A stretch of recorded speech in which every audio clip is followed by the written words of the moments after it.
a week. I did not start grading week 10 yet. So I will try. My goal is to have everything up to speed by Saturday. Okay.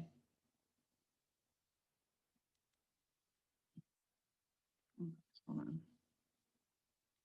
I did. 1 moment, sorry. Sharing the screen here. All right, module 11.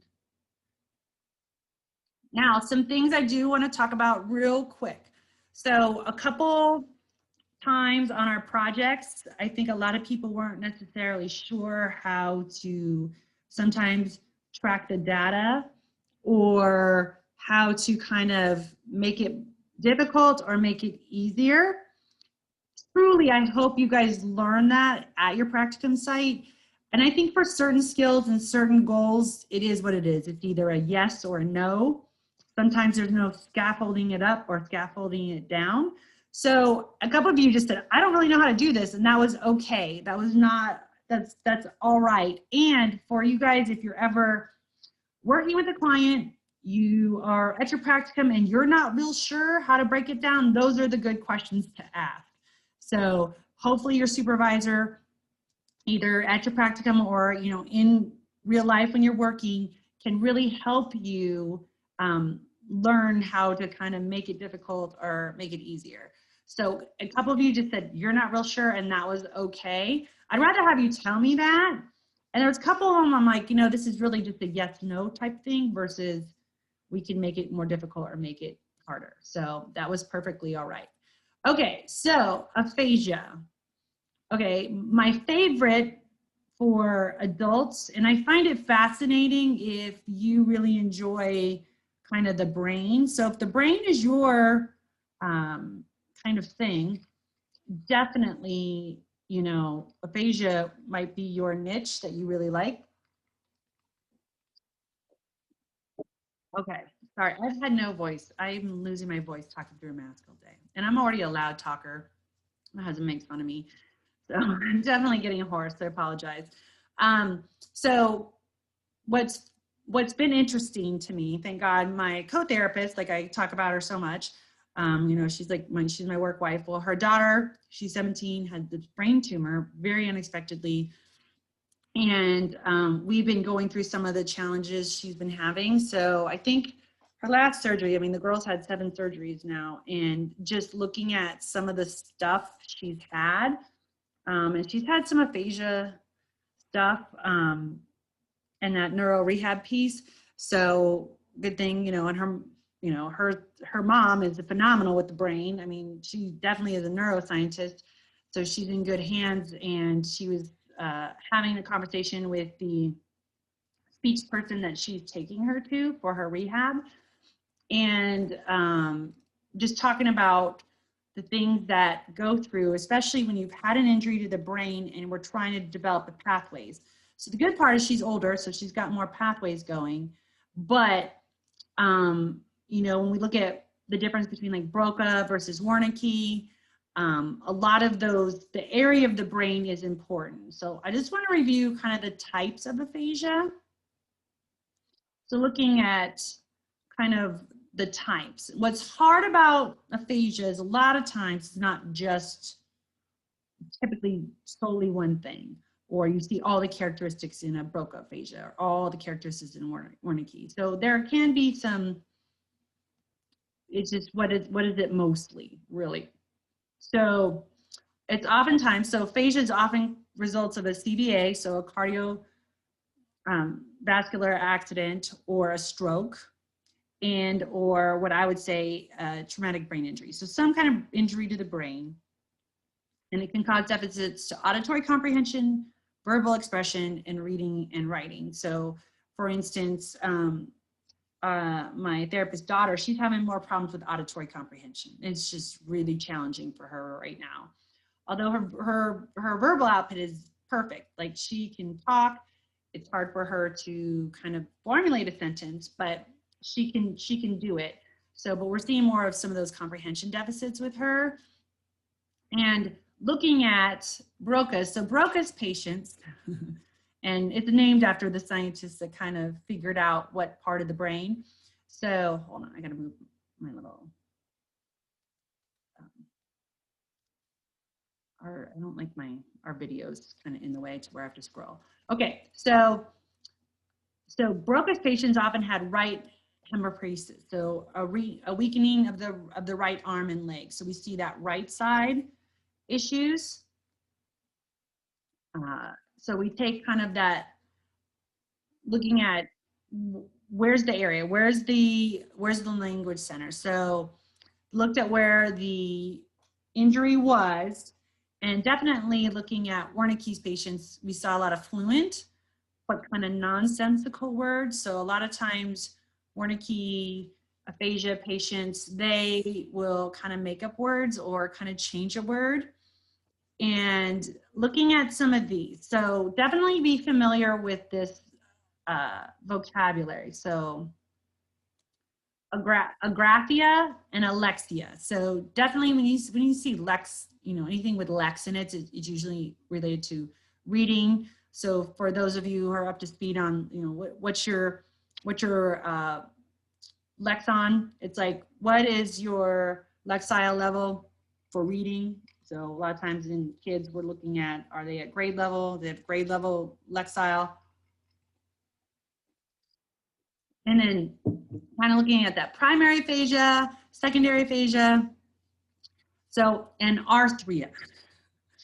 So kind of just be familiar with what all of those mean. And agraphia, usually anything graphia, dysgraphia, that kind of stuff, we're usually talking about writing. So, anything with lex in it, it's writing, or excuse me, reading. And then agraphia is usually writing. Like graphemes is always that written representation of a word, if that helps you. So word finding, we see this in a lot of clients with some type of aphasia. So that anomia, so that word finding deficit is called anomia. And then unintended words of phrases, so that paraphasia, so sometimes they say kind of a whole kind of phrase that's kind of verbally inserted into their verbal utterances. So looking at, and then prosody, ooh, I don't know if I said that right, is lots of tone in the voice. So sometimes we see various problems with the disorders of production as well as then comprehension. So the comprehension piece, poor visual comp, poor auditory comp, definitely is a challenge for our clients with aphasia. So kind of just get refamiliarized with, oh, you know what? Sorry, I said that. I don't think you guys have had aphasia. This is the first time you're learning about it. Sorry, that's another class, excuse me. So classification of aphasia is non-fluent aphasia, fluent aphasia, and then pure aphasia. I want to say that I have never worked with anybody that has had a pure aphasia, but these are selective impairments just in like reading or just in writing or just in recognition of words. I haven't had the opportunity to work with a client like that, but those exist. They're rare. Usually you see a combination of these things. So non-fluent aphasia. A lot of times what we see is in an acute rehab place, we're talking non-fluent aphasia, fluent aphasia. Every now and then there's just the pure aphasia. But fluent, basically there's fluent speech, but you'll see difficulties with comprehension. And then non-fluent is where they have a real challenge of getting the words out. So, but they tend to have pretty good comprehension. So we definitely see those two types, and that's kind of, those are those basic, your everyday categorization of those. So non-fluent aphasia, we also call it expressive aphasia. So just, again, here we go again with speech calling things 5 different labels. Non-fluent, fluent, and then kind of that pure aphasia. And a lot of times, non-fluent aphasia will say it's expressive aphasia. So they have difficulty with their expressive language, but they've got decent comprehension. And it could be of varying degrees. So definitely what we're looking for is, we'll usually see that in people with damage in the frontal lobe, and they don't have damage to the motor. It's not due to damage to the motor strip. And then we're looking at fluent aphasia. So definitely we see that the comprehension piece, really they're struggling with that. So neologism, another word, it's kind of like non-words. It's usually what I call made-up word. And then phonemic paraaphasias. So a lot of times we'll substitute a word that's similar in sound. I think I do that sometimes here on our office hours. And then semantic paraphasia. So looking at they might substitute a word that's close. So what's funny is I see this a little bit sometimes in the developmental. When I look at some of the challenges with their developing language, we'll see they'll do phonemic, what I call phonemic word substitution, or semantic substitute, or overgeneralization of, use house, it means any building. So, and then Wernicke, so we're looking at, there's a lot of times it's damage to the temporal lobe, and looking at,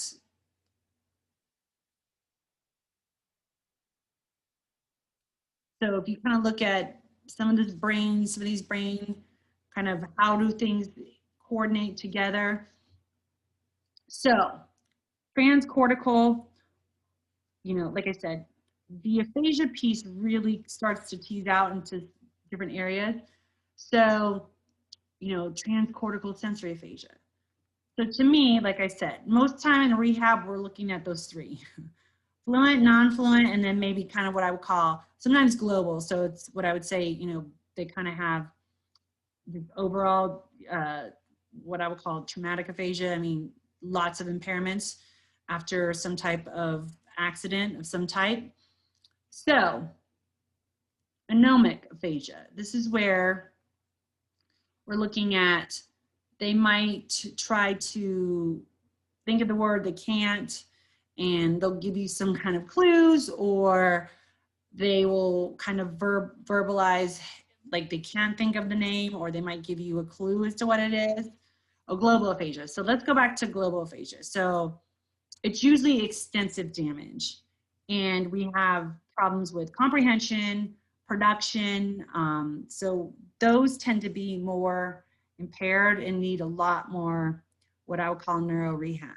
So kind of you read this on the fluent aphasia, anomic aphasia, like listening to somebody's narrative, you can kind of hear it.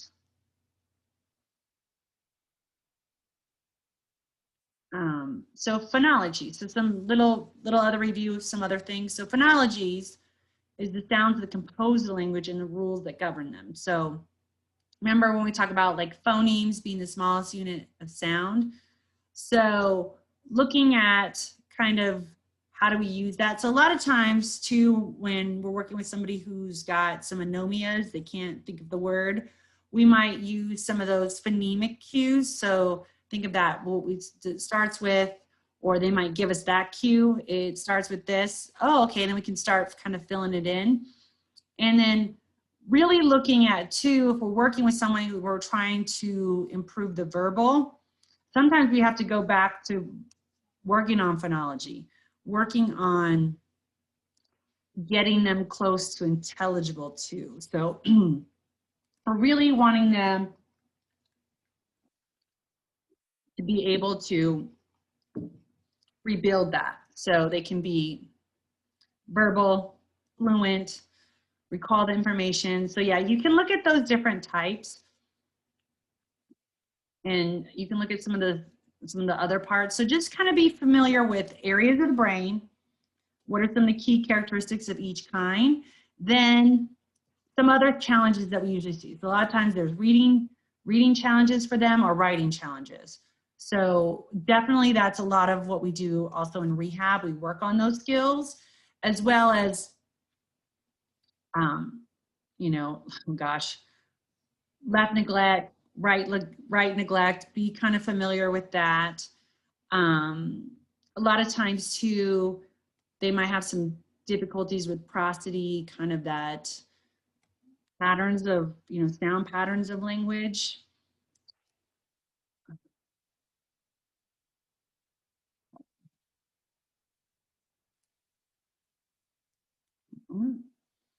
So definitely look through that. This is one I clicked on, right? Make sure I opened this. This is the one I opened. No. Again, more information about Wernicke's and Broca's aphasia. So circumlocution. So I just want to talk about this because you will hear this word, and we kind of use it in a variety of, not just with aphasia, but circumlocution is where they kind of talk around the missing word. So they kind of give you more clues about it, give you other details that maybe you don't need to come up with what they're talking about. So usually what I call are kind of these rants, maybe not a rant is a good, but just this dialogue about, 300 words to describe this one thing. So circumlocution, sometimes people use that with fluency issues where they're avoiding saying a word because they know it's difficult. So semantic paraphasia are often quite simple, such as relying on generic terms, so thing or stuff. So I will tell you, where I worked before, I had a supervisor, that was her thing. She came from neuro rehab, and then she's working with, kids. And at the time when she started, and I was the SLPA, I had more experience working with kids than she did. And her biggest thing was, she couldn't stand it when the kids would say, thingy, the thingy, the, the thing. She just would lose it. She's like, okay, I can't handle it when adults do it. I can't handle it with kids. So we got to work on vocab, descriptive language, yeah, thing or stuff or that, those are her pet peeves. So she was funny because another therapist was making fun of me because I'll write goals. So some therapists usually inherit a few of my goals depending on where kids go. And I always will usually write a descriptive language goal. And I'll do that also with the adults. So adults who've had aphasia, I usually am working on that vocabulary, giving them more descriptive words to help explain, especially if they can't think of the main word. And then I do it with kids too. So regardless of what your language issue or cause of it, I'm usually working on descriptive language.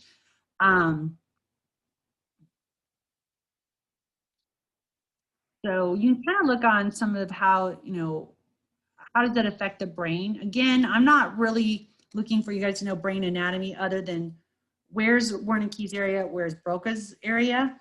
So you kind of look at what else, what other challenges they have. What I also want to tell you is that, what's the other word? Hold on, let me move this over so you can see this. Okay, so looking at some of the main symptoms. So we definitely look at if their speech is fluent or non-fluent.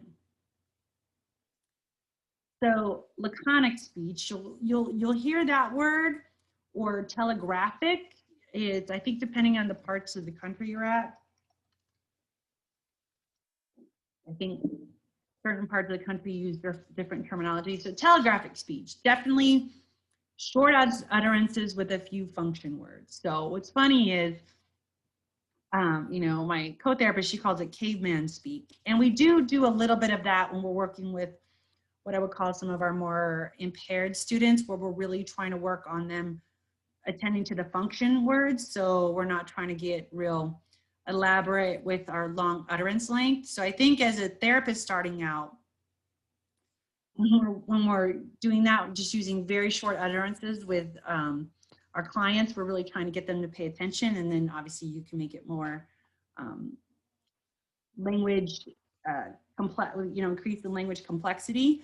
But she was joking. She's like, okay, so you want us to have some aphasia, and we just give the function words, go here, move up. Like, we try to keep it 2 words and real basic for some of our more severe kids, especially some of our kids on the spectrum where we're really working on some of that direction and attention. And, you know, too many words, they just shut out. So she was saying she tries to channel some of her aphasia patients she's had.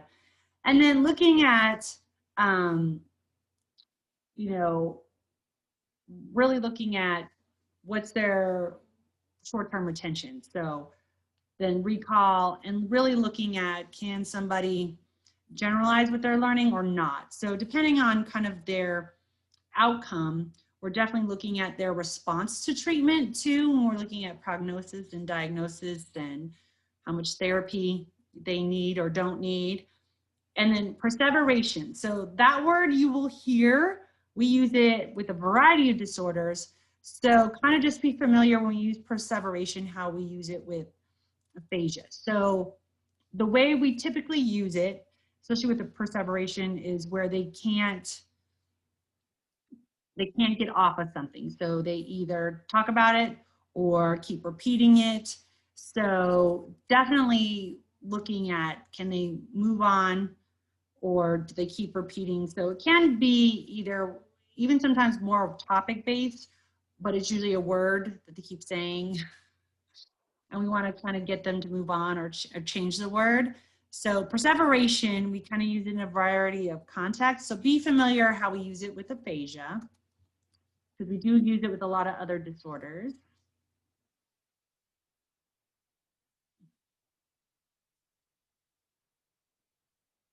Hold on.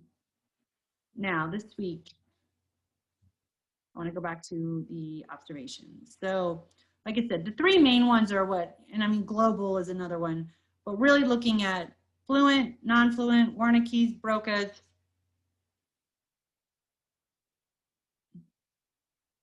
and then the pure aphasias. Okay, so there's two observations. I just need to double check. They were there last semester. I'm hoping they are still there this semester. I did not check, so I apologize. Looks like people turned some in. No one's indicated they're not there, but I will double check and make sure they're both there. So there's two. Then looking at, here's just a session plan. Now this is really what we're looking at, real basic. So for example, pick two things you might use in a session and then answer the following for each one. So take two things. How would you introduce the activity to the client? Explain how you make it easier, how you would make it harder. And then why are you working on the skill for your client?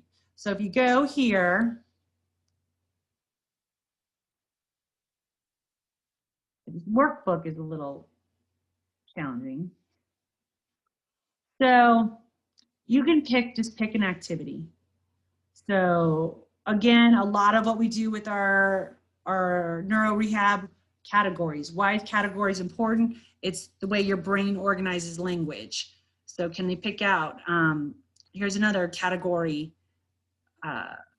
you know, types of plants, fruit, depending on their age, obviously. So there's a lot of good different, you know, things to do. Like I said, a lot of it is really based on categories. And then here we go with word recall.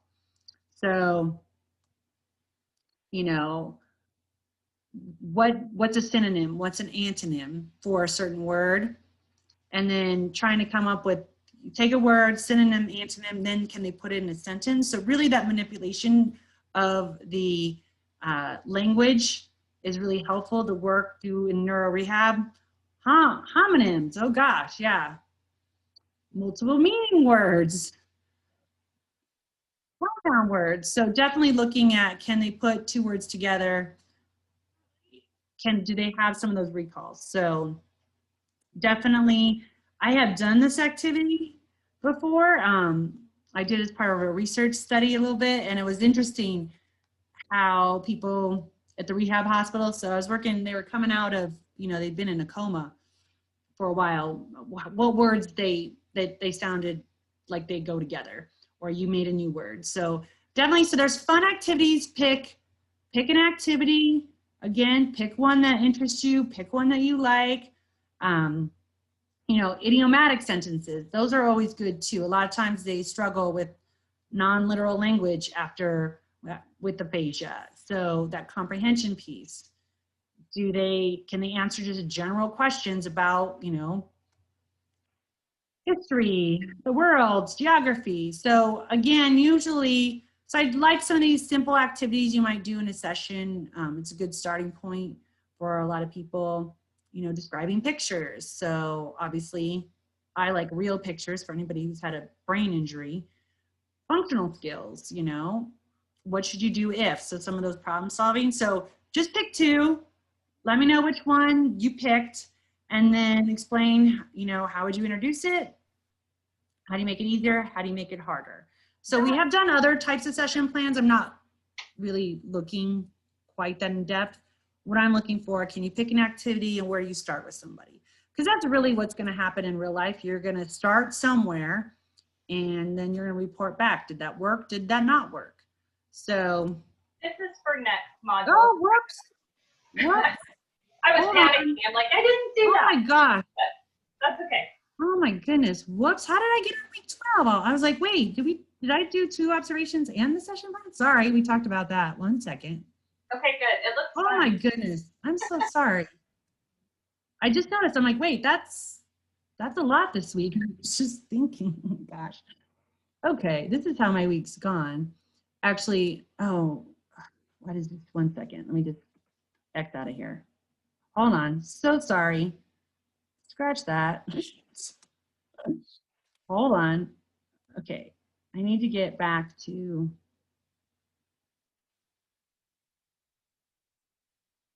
Hold on. So sorry. Yeah, that's for next week. Okay, so you guys have a jump on next week. I'm telling you, I think I was telling my SLPA today that I think my computer is gaslighting me. I have a log on. I've been with Deer Valley for 10 years. I've had the same log on and it wouldn't let me log in today with my regular log on. And I mean, I must have done it, I don't know, 100 times and it wouldn't let me in. Hold on, let's back up. Let's talk about, and I swear the computers, I don't know how I just jumped to module 12. Sorry, module 11, 2 observation, assessment, and a read and review summary. So session plans for next week. So sorry. So be sure to do the read and review summary. So read chapter 8, be familiar. Like I said, you'll see a lot of the same information repeated. I do feel like aphasia is hard. It's kind of a hard concept, especially if you haven't worked with somebody with aphasia. I do think it's a challenging disorder to kind of wrap your head around, especially when they talk about all these different types. But truly, there's, you know, global, fluent, non-fluent, those are going to be the 3 they typically will talk about. Every now and then you'll see just a pure aphasia. Those aren't common. I haven't had the luxury of having somebody, but I know people who have, so they do happen. But just kind of make sure you understand where's injury if you have Broca's aphasia, where's your injury if you have Wernicke's aphasia, and looking at what some of their symptoms and characteristics are. So you kind of have a good idea of treatment.